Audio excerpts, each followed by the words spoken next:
Alright, so y'all go ahead and do the factoring and the math knowledge question for today. Pause the video, and then once everyone is finished, you can unpause the video and I'll go over the correct answers. So for the factoring, you should have x minus 3 times x plus 2. For the math knowledge question, 3 is subtracted from x, so that's going to be x minus 3. And then they take the square root of that. And then we add 5 to the result, and that ends up giving us 9. So we want to know what is the value of x. So the easiest way is just to make this quick equation.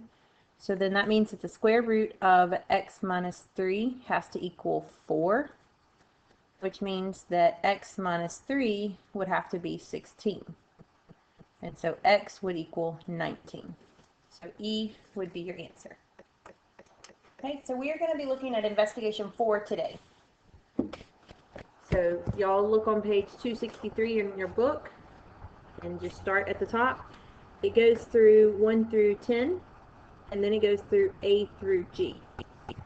So I'm going to look at number 10 and just kind of go over something that is a common thing that people have trouble understanding.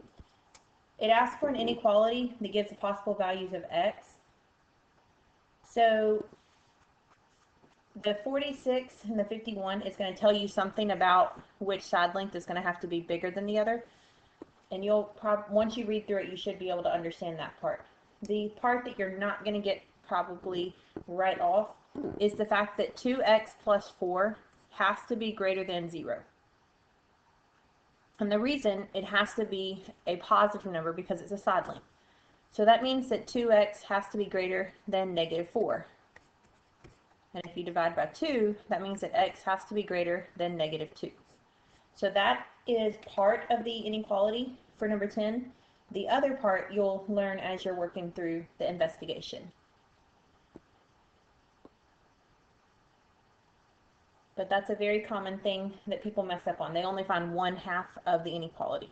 So once you have one of the numbers, the other part is found by setting the side length greater than 0, because we know whichever one has the variable, because we know that it has to at least be positive. So that's where you get both of the numbers. So make sure that y'all work through the investigation, and I'm going to be checking 1 through G and 1 through 10 and A through G for homework tomorrow. So make sure that you have all of those completed.